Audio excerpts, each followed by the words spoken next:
welcome back to my channel. Hope you're well. Today's video is going to be a wrap-up video of all the books that I read in September. So let's start off on a high note. Sakamoto Days. I absolutely love this manga. I love everything about it. It's only recently that I started to read manga, but this, I've just instantly fell in love with this. It's very fun, it's very quirky, it's very action-packed as well. If you're new to manga and you want to start off somewhere, I would suggest this because it's not that heavy, it's not that serious, it's comical, it's action-packed, and it's just fun and very quirky. So I absolutely love Sakamoto Days. I do have the third volume, but I haven't read it yet because I'm just waiting for the fourth volume to get to me, just so I can have a little bit more material to read. Anyway, here we have Taro Sakamoto. So he is an ex-assassin who's left that crime world behind him because he fell in love, and now he runs a store in a small neighborhood with his wife and his daughter. And this is Shin. Shin used to work with Taro Sakamoto. Shin's actually looking for Taro Sakamoto because he's been ordered to kill him. That kind of backfires when Shin sees his new life and he sees, you know, his daughter, his wife, and he kind of, you know, says, I'm not going to kill him. There's no way, you know. And plus he's gone all podgy, and he's kind of overweight now, so it's not like, you know, he's going to be as good as he was back in the days. So let's just not kill him. So yeah, I'm not going to say more because whatever happens after is very interesting. I'll quickly show you the characters that are in this so far. So of course we have Taro Sakamoto. So he was like this before. He was very slim. Something very miraculous happens when he loses calories during a fight. Because he loses a lot of calories, he goes back to the way he was a very long time ago. I was quite baffled about it, to be honest, at the start. I thought it was just some sort of dream sequence, but in the matter of a day he actually puts on all the weight just by eating. I just wish I was a bit like that. Anyway, so these are some of the characters. I'm not really going to go into it that much about what it exactly is all about, because it is very interesting and it is a story that you would probably want to continue with. And we get introduced to this new character here who we get to see at the end of volume 1. So yeah, really interesting. Personally cannot wait to read volumes 3 and 4. So this is one of my favorite parts in volume 2. This is just, I think it's like a bonus thing. So this is Hana, this is Taro Sakamoto's daughter, and she's seen this backpack. It's a limited edition backpack and she really wants it. So Sakamoto and Shin, they both go to this department store to get this backpack, but upon reaching they see there are so many other people, like parents, like aunts and uncles and grandparents are there to get their hands on this limited edition backpack, and there's only one backpack left. And literally Shin and Sakamoto fight tooth and nail just to get this backpack. Now from this I realise that he's a lovely guy. He's a true family man. He will go out and beyond for his family no matter what. So I absolutely love this bonus chapter. It was amazing. I would definitely recommend you pick up Sakamoto Days if you haven't yet. It's a strong suggested read from my end. Next we have the Apothecary Diaries. This is historical fiction. I'm not really into historical fiction, but I'm really glad that I picked this series up. I've got all 6 now, so I've got the next 3 in the series, which I'm planning to read sometime soon. So it's about Mao, who we get to see here. She is trained in herbs and medicine. While she's out picking herbs, she gets kidnapped and sold to the palace to work as a servant. There she stumbles across a rumour stating that the consorts and their babies are dying. So she's a really nice little detective, our Mau Mau. So she kind of digs and finds out what's causing this, what's causing these deaths. And then she realizes that something's been poisoned, something that they're using. So she tries to warn some of the consorts, and one kind of heeds her warning and her baby survives. So she appoints Mau Mau as her lady in waiting and food taster. So she is officially her food taster, and she just basically tastes food to detect if there's any poison. Mau Mau is a very, very strong character, which I absolutely love. She's very fierce. You know, she doesn't really take crap from anybody, and I love the detective side of things. So you know, the artwork is absolutely brilliant, and the storyline so far is really nice as well. There's a particular scene, not too sure which volume it's in, but it really reminded me of something that we see in one of the crime drama serials. So yeah, I'm actually really, really interested to see what happens next to Mau Mau and where this goes. I think in volume 3 there's someone quite mysterious, and I'm actually quite intrigued to know more about him. It's this character. I'm not going to go too much into the story because I don't want to spoil it for you, but I would recommend this if you aren't even a historical fiction person like me. Definitely do check it out. It will be entertaining. Right, up next we have Let's Dance a Waltz. Now, this is actually a completed series in 3 volumes, which I like because it's short and very sweet. Now, yeah, not too sure why I picked this up. I have no idea why I picked it up. Am I glad I did? No, not really. You know what? I didn't really enjoy this. I found this extremely, extremely boring. The artwork is beautiful though. The artwork is absolutely stunning. It's clean, it's crisp. I just didn't enjoy the storyline. For me personally, it was really, really boring.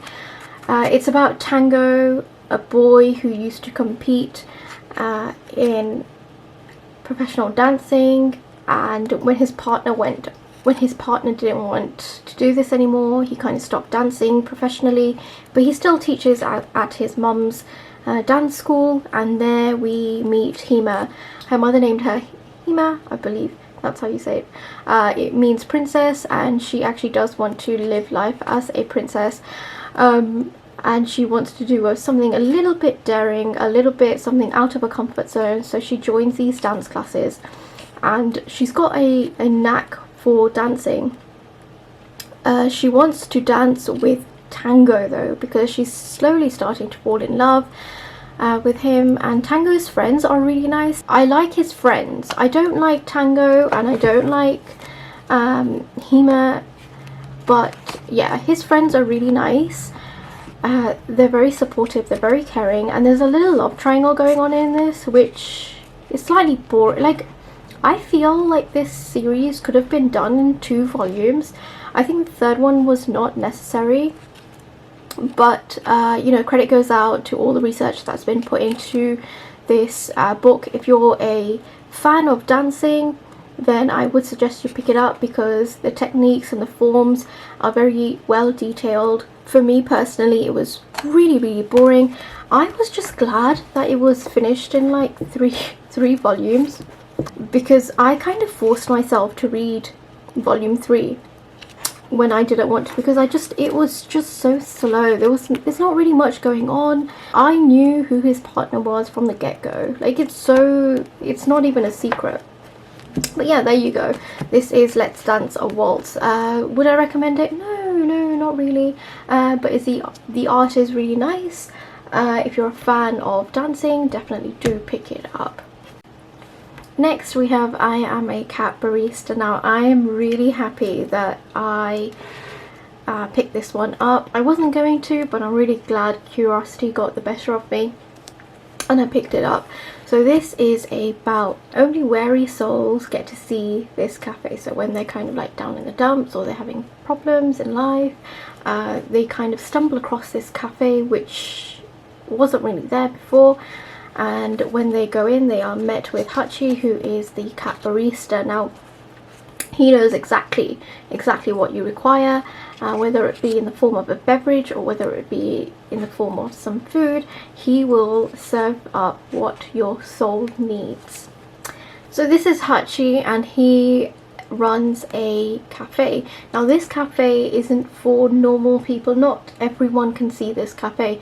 Only the most wariest of wary souls can see this cafe, and they actually tend to stumble upon this cafe.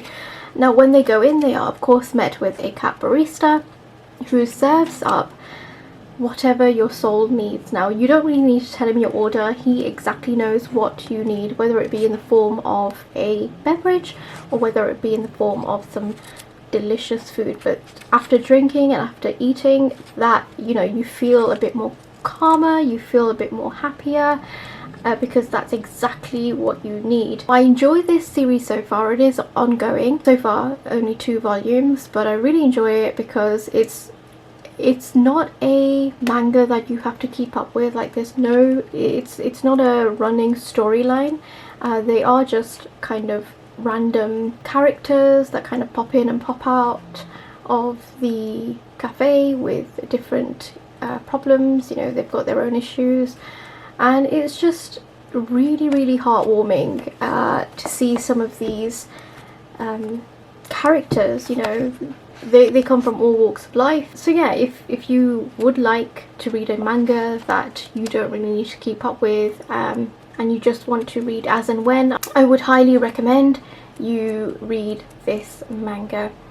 I particularly like his backstory. I mean, I was not expecting his backstory to be so emotional, but I'm really glad I got to know how he became a cat barista and what his connection was with the cafe. So yeah, his backstory is really emotional. It's quite nice, it's lovely. So this is, I would say, like a slice of life manga. Definitely would recommend it. So yeah, pick it up if you can. Like I said, 2 volumes. It's an ongoing series. I'm not too sure when the 3rd volume is out, but yeah, definitely looking forward to the 3rd one. Last but not least, in manga we have Cat Plus Gamer. I'm so glad and so happy I own this series. It is ongoing. I'm not too sure when the 3rd volume is out. I don't think it's on pre-order at the moment, but as and when I will be collecting, because I absolutely love the artwork and I love the story so far. So here we follow Riko, who is 29. She's an office worker, and there's a stray little kitten that's wandering around outside in the office, and they kind of bring the kitten inside and say, you know, ask if there's anyone who wants to take this kitten home. And she kind of says, yeah, you know what, I'll do it, I'll take the kitten home. And with that, she, you know, her life changes. It's such a good manga. Like the artwork is amazing. The kitten is very cute. So Riko is a hardcore gamer. She's not used to company in her little home she has, but since she's taken in this stray kitten, her world kind of opened doors that she didn't know existed. So she names her kitten Musubi, and then they kind of tackle different issues together, you know, like Musubi having fleas, finding out if the kitten is a boy or a girl. That was very entertaining to see. I think my most entertaining part of this manga was when she creates a account for the little kitten. I know some people have pet accounts on their socials, so she goes out and makes an account for her kitten and she takes pictures and posts it, but she doesn't want anyone in the office to know about it, which is proving to be difficult because the lady who works next to her desk, she's very, very interested in pet accounts, and she kind of decides to find out who is the owner of this little kitten, and she knows it's someone in the office, so it's really, really interesting. I personally cannot wait to get volume 3 of this. If you haven't picked it up, I would suggest you do. It's very, very, very cute. Everything about this story is really nice. If you're a gamer, I'm pretty sure you can relate, as well as if you have a pet. So if you've got a little cat, or you've got, even if you have a dog, I'm pretty sure you can relate to this. So would I recommend this? Would I recommend this? Yes, totally, 100%. I would recommend it. Last but not least, we have Diary of a Void by Emi. Now this is a Japanese translated fiction. Really glad I picked it up. Here we follow Shibata, who wants out from her 9 to more than 5 job.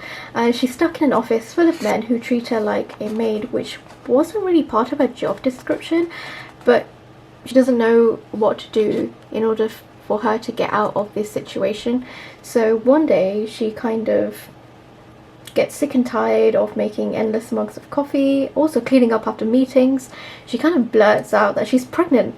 So now that the worm's out of the can, it's all about if she can actually keep up this facade. How can she fake a pregnancy, especially for 9 months? So the concept is really, really good. So this is basically a slice of life, bittersweet story. So Shibata is 30 years old. She gets to do the little things in life that kind of brings her joy, what she never used to be able to do before. So like, for example, really looking after herself, like probably like making a meal for herself, or having a hot soak perhaps, or even if it's even if it's a trip to the supermarket, which she was able to do before, but after her pregnancy announcement, she got to go home early, so that means that she got to go to the supermarket early, which means she got to see how full the shelves were and all of the fresh produce that she couldn't get before this fake pregnancy. So soon she finds a way to kind of like stuff her clothes with the right material for how pregnant she should look. So she's downloaded this app which kind of tells her which fruit her baby should be like during each month. So due to this, she kind of like stuffs different materials down her jumper just so she can resemble some of these fruits and vegetables. So the way she kind of like navigates through this imaginary pregnancy is really it's really heartwarming to see, but it's also very, very sad, because you know, there shouldn't be a stage where someone's in this situation. You know, like, you shouldn't go to that level where you need to kind of fake a pregnancy to get out of doing something that you're not happy to do, like, you know, being, for example, sexually discriminated in your workplace. You just shouldn't come to that, but unfortunately for Shibata it has, and it was really sad to see.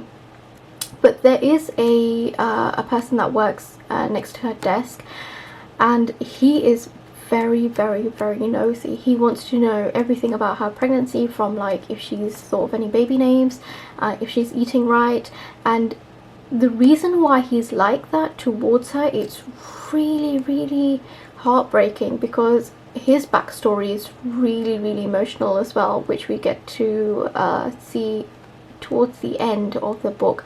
Now personally, I would have liked to see an alternative outcome. There's this part in the book where she visits the doctor. It was just really baffling. I had no idea what was going on. Like, I don't know if it was a dream sequence, or I'm not sure what was going on with it, but I didn't really like that particular scene. You know, her visiting the doctor, I just think it just shouldn't have happened. Like, I don't know, it was just really, really weird for me to read. I couldn't really get my head wrapped around it.